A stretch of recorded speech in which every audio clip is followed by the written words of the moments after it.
Live from Walk-On's Bistro and Bar, voted #1 sports bar in America. Here is your host, Andy Everett.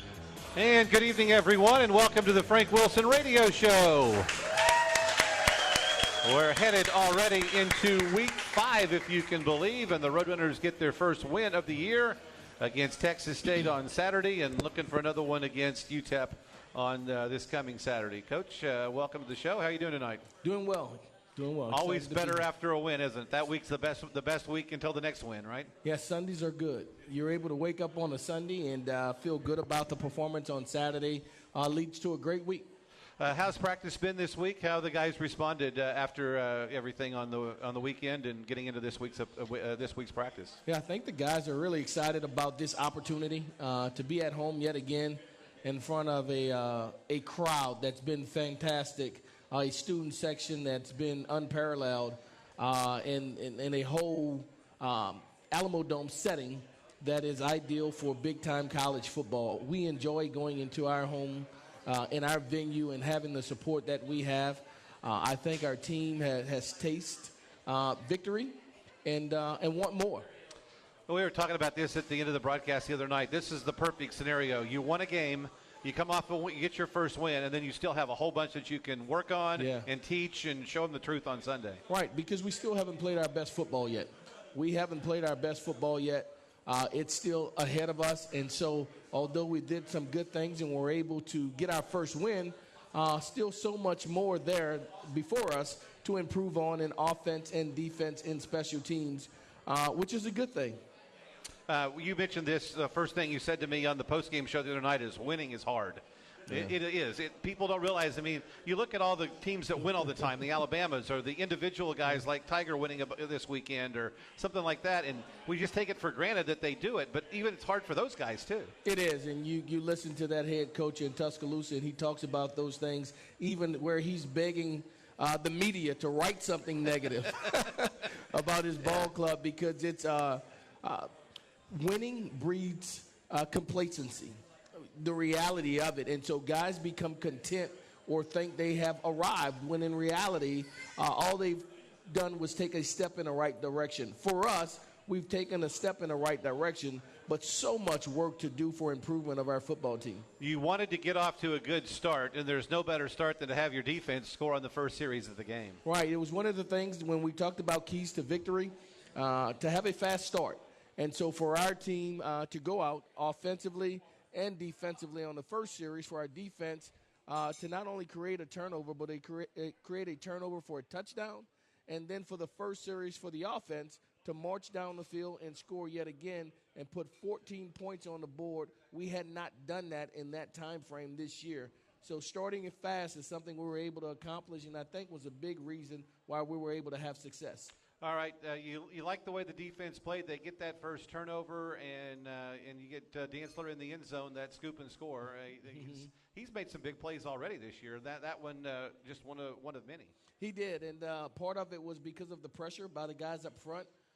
We sent out a blitz that had Josiah pinned one-on-one against their tailback, and so we were able to get the advantage of our linebacker on a smaller running back that was disruptive and knocked the ball loose. And Lorenzo Dantzler was in the right place, practiced just like, or displayed just like we practiced, bending his knees, turning his thumbs underneath, scooping, and running to the end zone while being led by cavalry. You got two other turnovers in the game. Les Maruo gets an interception, and Clayton Johnson one, caused, I think, a lot by the tip balls on the defensive line. Yeah, hands up, got a tip ball, and then having enough hand-eye coordination to run under it. Les Maruo showed an ability to not only catch it, but try the advance yard as he dropped into his coverage zone. And then another one with Clayton Johnson that was in perfect position and showed the skilled ability that he has to pick it as well. All right, we're going to talk a lot of special teams tonight.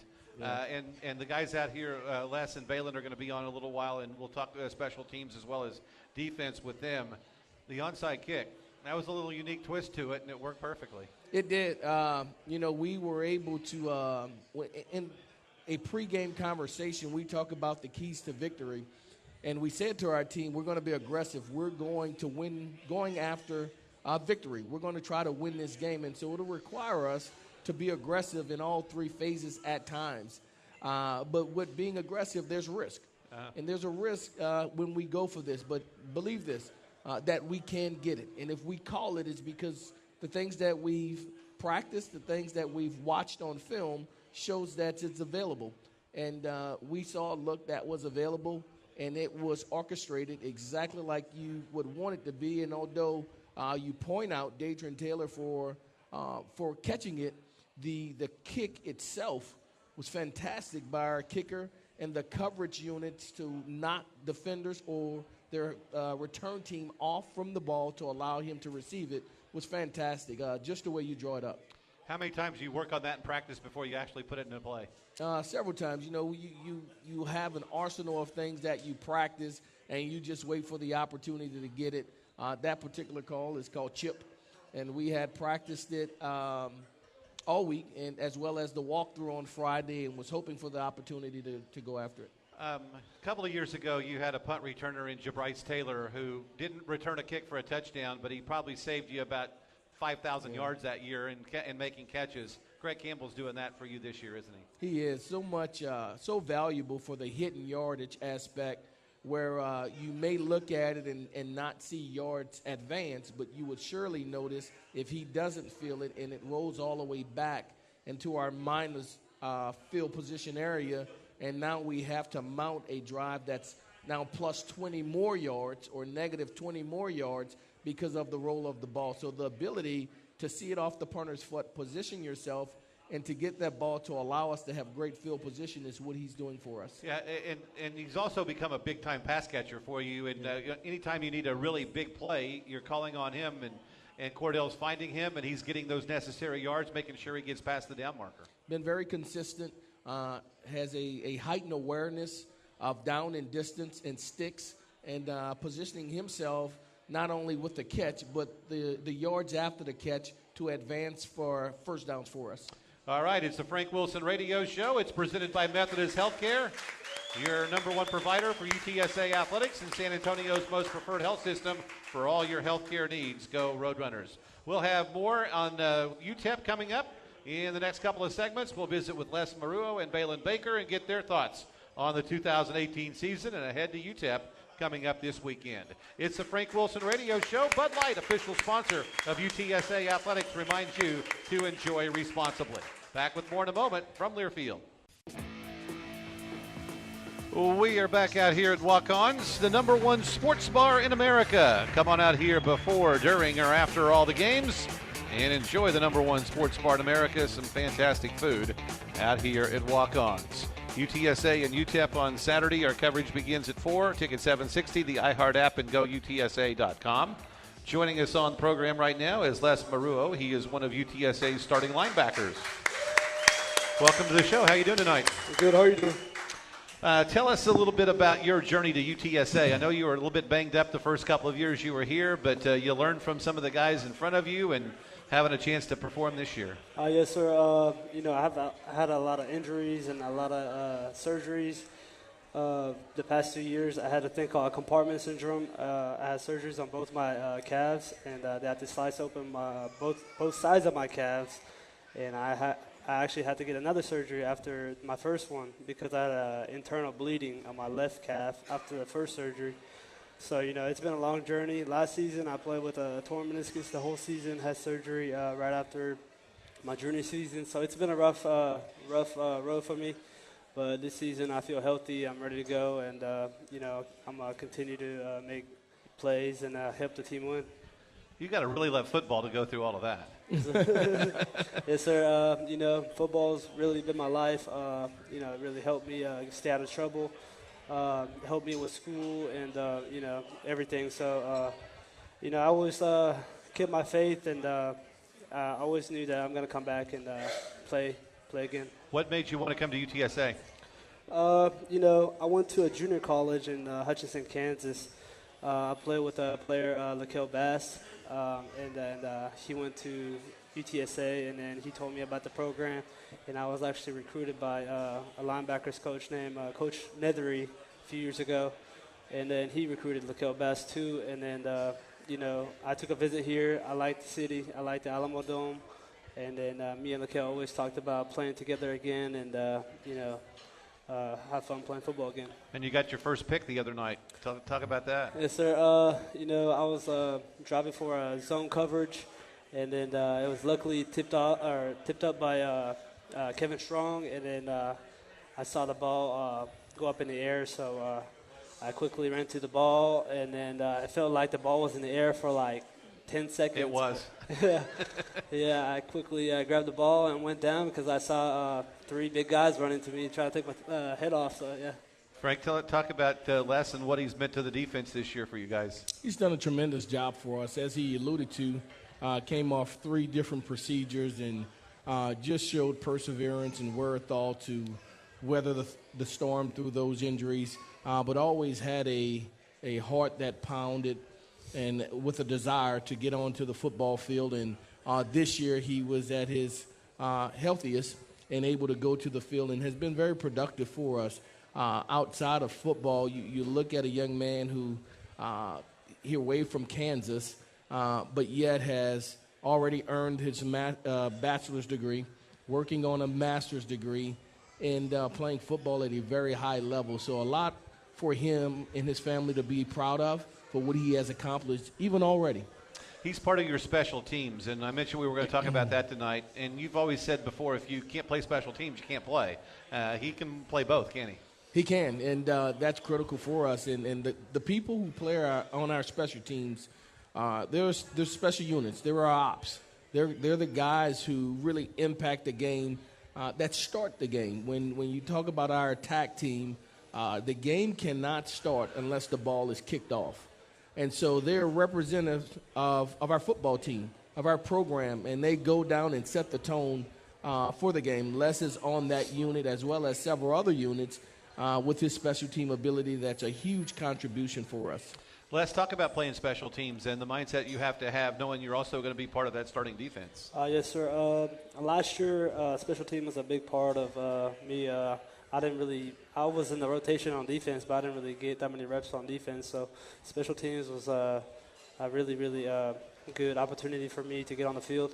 And then this year, I love special teams. It's part of defense. You make plays on kickoff, punt block, and you can make big-time plays on special teams, and it's very, very important to the team. Like we scored 9 points on special teams last game, so it's very important to us. This team's always been good at pinning opponents inside the 20 on kickoffs, and on the kickoffs that have been returned this year, you guys are doing that again. Talk about making sure that happens when you get that opportunity. Yes, sir. We always preach attack, which is our kickoff, is the most important thing on our team. If you can't play special teams, you can't play defense or offense. So you have to have heart of a fighter, and you just got to go down on the field and have a mentality that you're going to knock somebody out. What are your thoughts on UTEP on Saturday? They're 0-4, but they're a pretty good team. They're a very good running team. They have a pretty athletic quarterback. But their offense is very similar to Kansas State. They do a lot of power, quarterback reads, zone reads. So, we faced teams like that multiple times this year. So I think our defense can stop their run. And then they're not a very good passing team, so I think we will stop their offense. All right, that works. Yep. Thanks so much for joining us tonight, and we'll look forward to seeing you make more big plays and maybe some picks here and there. Yes, sir. All right, Les Maruo, guys. And we thank him for being out here. We'll visit with Baylen Baker coming up in the next segment. Wendy's uses fresh beef on every hamburger every day. Try it for yourself on a Dave's Double and taste the difference fresh beef makes. Fresh beef is available in the contiguous U.S., Alaska, and Canada. The Frank Wilson Radio Show, live from Walk-Ons, rolls on from Learfield.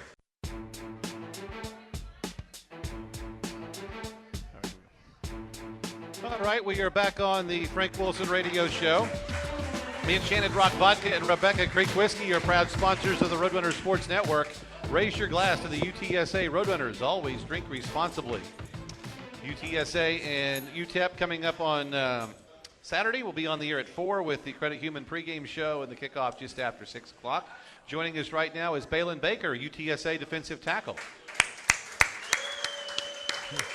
Welcome to the show. How you doing tonight? I'm good. How are you? Doing great. I know you've been banged up a little bit, but you're getting back into the rotation a little bit on that defensive line. Talk about your season so far and how things have gone. I think for that entire defensive line's been playing really well. Yeah, we've been playing really well. It's been a good season. The first 3 games we didn't win, obviously, but we got a lot of experience playing those big teams, and it's really getting us prepared for conference. You're from Abilene, and I see somehow or another your family got Facebook friend with me, and I see all their pictures. And I don't think there's a group of people in the city of Abilene that are more proud of what you've done here at UTSA. Oh, yeah. My dad, he's one of my biggest fans, obviously. I'm pretty sure most people here probably know him. My little brother, he's all over the place. But, yeah, a lot of support back home. And I know that's big for you because even though it's only about, 3.5 hours or so away, you got a chance to have them support you and follow your career. Oh, yeah. Yeah, they get to go to almost every home game. It's really busy because my brother, he's on varsity, so they drive 3 hours for his game, come home, drive 3 hours for my game, but they're dedicated. And fortunately, we don't play the 11 o'clock games lately, so they got plenty of time to get there on Saturday. Yeah. Frank, talk about what Baylen's been to this defense and how the disruptive force he is there in the middle. Consistency. You know, he played a lot of snaps for us as a redshirt freshman, yet again as a sophomore, and this year as a junior. And he's given us consistency at a position where it's right in the middle of our defense, the heart of our defense. And his style of play, his physicality doesn't always show up in the column in the number of tackles per se or sacks per se. But when you look at what he does in changing the line of scrimmage, in pushing an offensive lineman back and commanding a double team, in being disruptive, we could not have the success that we have without those guys up front. And Baylen is a big reason why we're able to have success defensively. Baylen, talk about when you get double teamed. I mean, that just shows so much respect for you. That's got to make you feel good that they think so much of you that they're going to let somebody else go unblocked. Yeah, it's hard a job playing 700 pounds every play, but it's a good feeling when you know your linebacker comes off free and makes a tackle. You know, you're not necessarily shown the recognition for it, but you know, your linebacker's got your back and you made that play. You don't make the play, or you don't make the tackle, but you made the play. Sure. So Les owes him. Oh, yeah. Absolutely. Oh, yeah. Did Les buy you dinner tonight? No, but he owes me a couple. You, Kevin Strong, King Newton, the rest of that, Jim Philliston, everybody in that interior part of that defensive line, kind of a group within a group, aren't you? Oh, yeah. Yeah, me and King, we came in together, so we're really close. Kevin, he was only a class above us, so there's a lot of chemistry, and it really helps. Like, on the field when you're tired and it's loud, there's communication. You know you can count on each other, that they got your back. I was talking to Jared Carter-McClin about this morning for pregame stuff for this week, and he was talking about the crowd. And the last 2 crowds have been fantastic. The noise has been out of sight. How does that lift you all on defense? Oh, it definitely picks your spirit up. Like I said, you're tired, but third down comes in the crowd.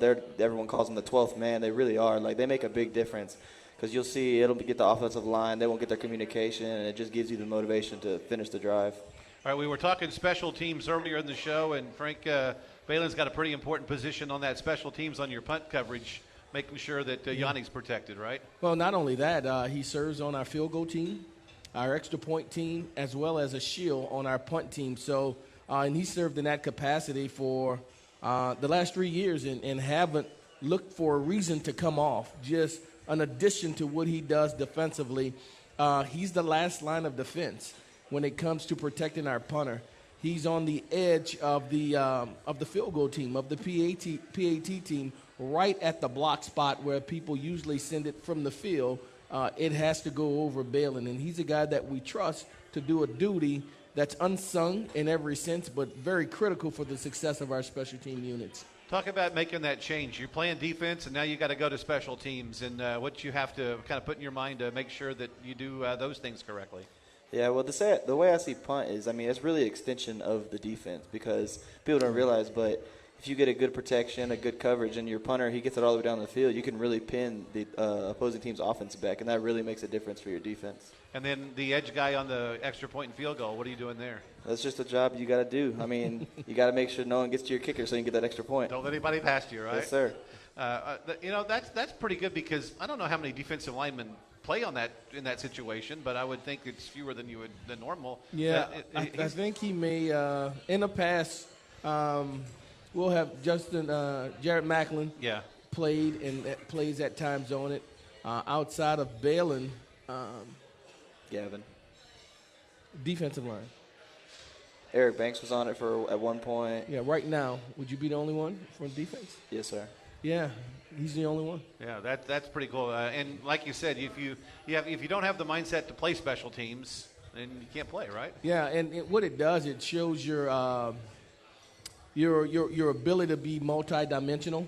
That you cannot be limited where I'm just a nose, I'm just a 3 technique, but I am also a shield. I am also a tackle, a tight end on these special team units. And so his versatility comes forth, and it shows all the things that he can do and all the many ways that he contributes to our team. What do you think about UTEP this weekend? They're a good opponent. They got a good offensive line unit. It'll be a good challenge for us. Their running backs can run. Their quarterback's a good runner too, but I think we prepared good, and it'll be a good game. And you haven't beaten them in the Dome yet, so that's something we got to get done, right? Yes, sir.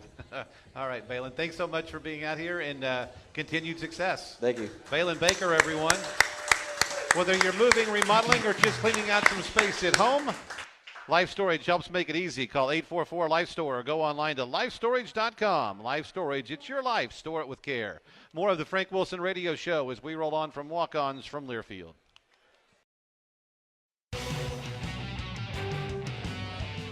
Texas Farm Bureau Insurance members can get 2 free tickets to Roadrunner football games when you show proof of membership at the ticket office.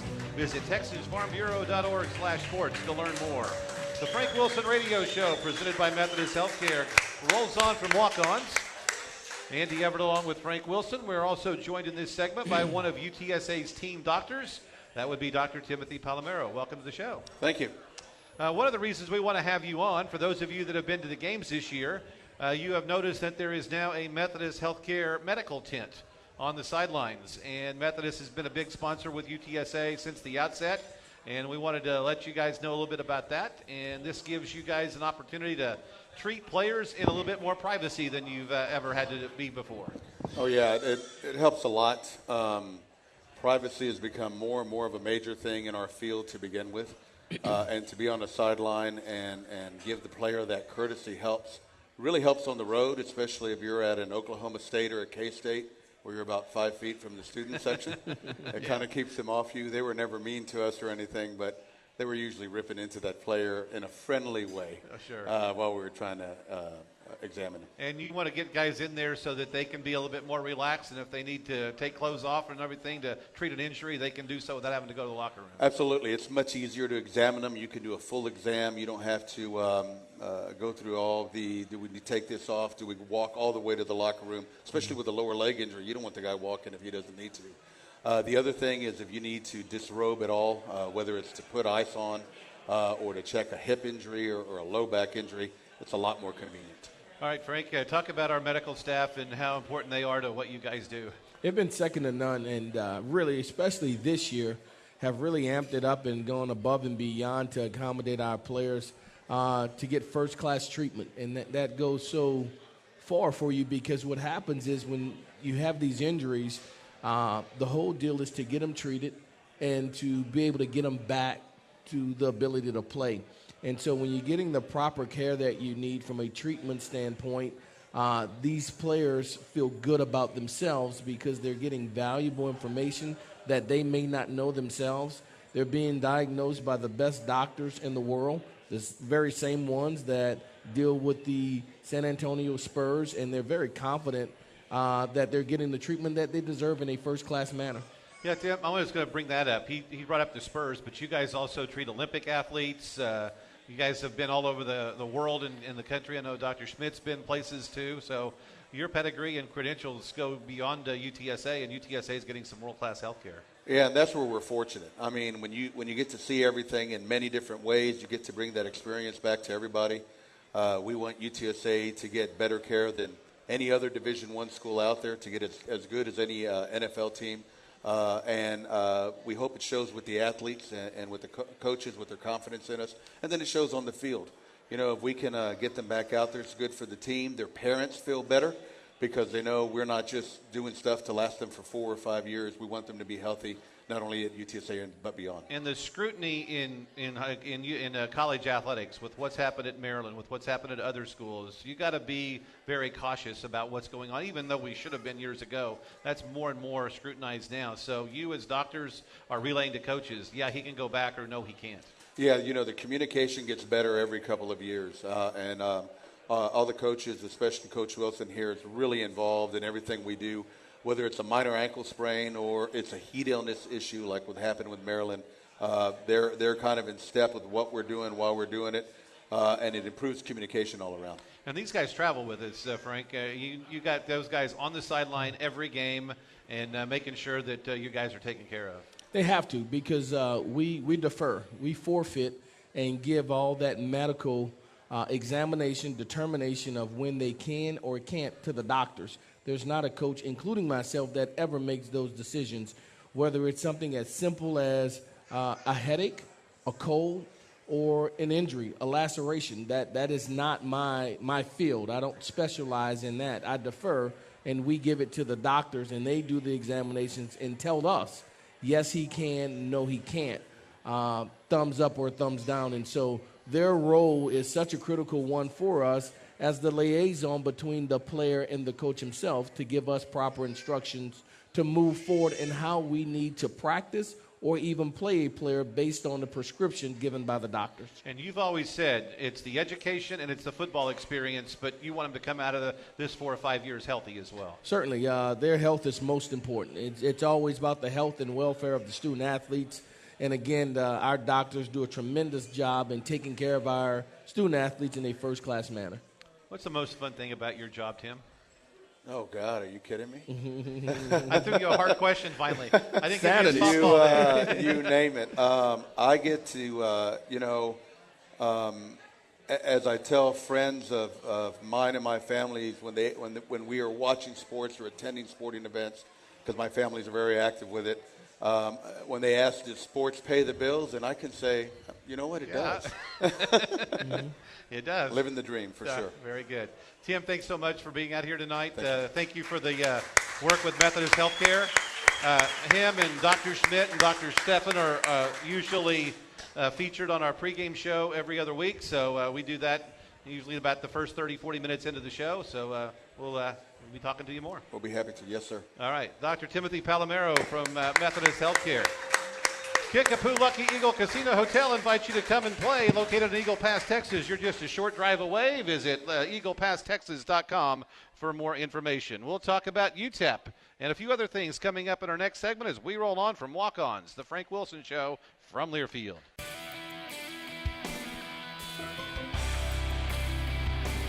All right, Health Texas Medical Group is about your overall well-being, not just your health. Their commitment to you is outstanding care every patient, every time.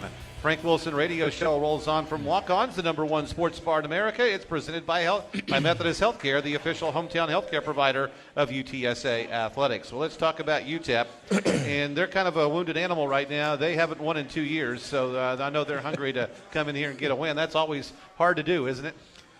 Well, they came here 1-5 2 years ago when we had the same conversation. Yeah. And I said to you, they're a dangerous football team, and snatched victory away from us in 5 overtimes and would not die. And we did everything under the sun to put them away, and they continued to fight and found a way, unfortunately, to win a football game against us. And so we remembered it, and so we got an opportunity to repay them when we went to their place last year. And the unfortunate thing this year is we have to undo the reality of in 5 years, the home team have not won. That can't happen this year. We got to take care of that. Yeah, we have to take care of that. That cannot happen this year. Our style of play, our preparation needs to be one that is extremely keen to prevent that from happening. I like our football team. I like the way we're preparing. Still so much to do, though, to improve our team. When you look at us, did some really good things from a defensive standpoint, Andy. 3 turnovers, a touchdown, a safety, single-digit missed tackles. So did all those things so well. But yet in the red zone, was not as dominant as we'd like to be as they went down in that area and got points away from us. From an offensive standpoint, moved the ball, controlled the clock, did some really good things, 2 for 2 on 4th down situations, took care of the ball for the most part, but was short on explosive plays. Was not where we need to be with opportunities and scoring touchdowns. Although we're scoring points, we're not scoring touchdowns when we have those opportunities to do so. So a lot of room for growth for our football team and improvement as we play this UTEP football team. Ryan Metz was their quarterback the last couple of years. Now they've got a guy named Kai Loxley who looks like to be a little bit more run-pass oriented. He can kind of do a little bit of both. Yeah, remember Kyle coming out of high school. Know his dad very well, who serves as the offensive coordinator at Alabama and was the coordinator and interim coach at Maryland. So remember the young man when he was a high school student athlete and has grown tremendously. He's about 6'4", 220 pounds. He is a powerful young man that is very elusive. Will take shots down the field and has the ability to throw the deep ball, but his greatest strength probably is his running ability. As you look at them last week, had 27 rushing attempts from the quarterback himself. And so if he runs it that many times against us, hopefully we're able to put our hats in the proper place to make him soar the next morning. Yeah. Dana Dimmel, their new coach, what's his philosophy? Have you ever coached against him or know him very well? No, actually had conversation with him about our offensive coordinator job. So know him very well in that regard. Has done a great job at Kansas State for many years before he was promoted this past year to the head coach at UTEP. Does a good job of being multiple in the things that they do. You'll see some carryover in a sense from the Kansas State as where he spent the last 5 to 7 years in style of play and play selection, but has different personnel. They're not Kansas State from a personnel standpoint, but you'll see some similarities from a schematic standpoint. We talked about special teams earlier in the show. Gary Hyman's your new special teams coach this year. He's an interesting story, and I said this the other day. He's always happy. The guy's the happiest guy in the world. Talk about him coming in this year and what impressed you so much about wanting to hire him. All right, so here's the first thing. You guys ready for this story? So I flew out to North Carolina at the convention and interviewed, 4 or 5 special teams coordinator, came back, interviewed another 2. And in the midst of talking to Al Borges right after we hired him and implementing our offense, one of the administrative assistants come to me and they said, "Hey, they got a guy named Gary Hyman waiting outside in the lobby for you." And so my answer was, "Never heard of him." And it's like, well, he said, he didn't have an appointment, but he'll wait for you. And Charlie Kemp comes in and he said, "Hey, Coach, Gary, Gary Hyman's here, huh?" And I was like, "I don't know Gary Hyman."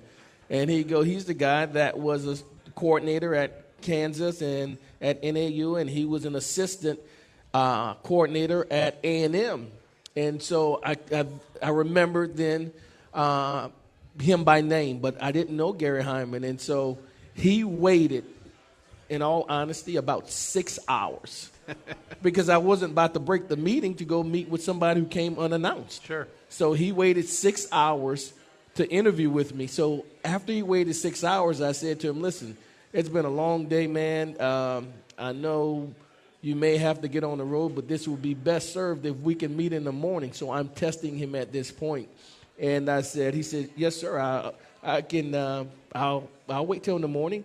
What time would you like me to be here?" So I said 5:30 a.m. And I get to work at about 5:15, and he's in the parking lot waiting for me.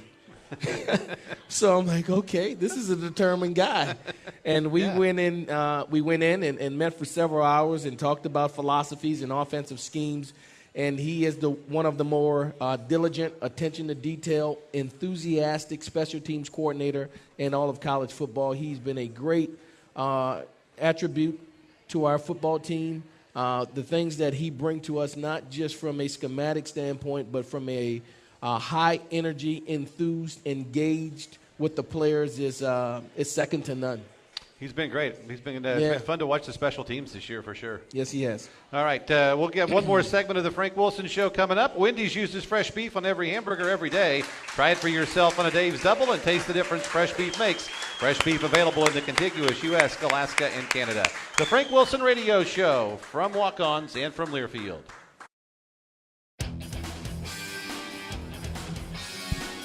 All right, we wrap things up on the Frank Wilson Radio Show. Remind you that Texas Farm Bureau insurance members get 2 free tickets to Roadrunner football games when you show membership at the ticket office. Visit Texas Farm Bureau TexasFarmBureau.org/sports to learn more.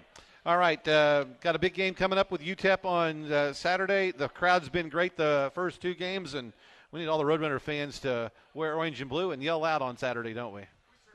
Oh, there we go. We certainly do. Our fans have been spectacular. Our student section have been second to none. You look at the consistency, the energy that they have bred into our stadium alongside our phenomenal fan section, alumni base. Our fans have been everything that you could ask for. And so we only ask that we can attempt to do it yet again. We do it yet again. It makes a significant difference for our players. What are some of the keys to beating UTEP? I think when you look at it, 2 things we've done last week and the week before. We've started fast, and in the fourth quarter, back-to-back weeks, we've outscored our opponent, and so we finished in the fourth quarter. We have to put a complete game together in the second and third quarter to be as or more productive so that the outcome can be significant in our favor. We haven't played a complete game yet. We've started fast at times, like we did last week. We've played well in the fourth quarter, outscoring our opponent. But in the second and third quarter, there's been a lull that we need to be able to rectify for us to have the success that we desire. Forgot to ask you about the safety to ice the game the other night. Yeah. That big play, Kevin Strong and Lorenzo Dantzler kind of combining in there. Changing the line of scrimmage. An outstanding job by our special teams to punt the ball down there in the 2-yard line. An opportunity for them to try to find some room, if you will, and run right at us. And we challenged our defensive line to go stuff them. That if they get in a gun and they try to run out, that we will be there to make the play. The 2 young men that are here with me tonight, Baylen Baker and Les Maruo, were in on that play and were very disruptive, along with the rest of the defense, to allow that to happen for us. All right, let's go get a W on Saturday and get to 2-3 and defend the Dome this time against UTEP. I'm for that. Birds up. All right. Thanks, everyone, for being out here tonight. We appreciate you. It's the Methodist Healthcare is the official hometown healthcare provider of UTSA Athletics and San Antonio's most preferred health system for all your healthcare needs. UTSA and UTEP on Saturday, 6 o'clock kickoff.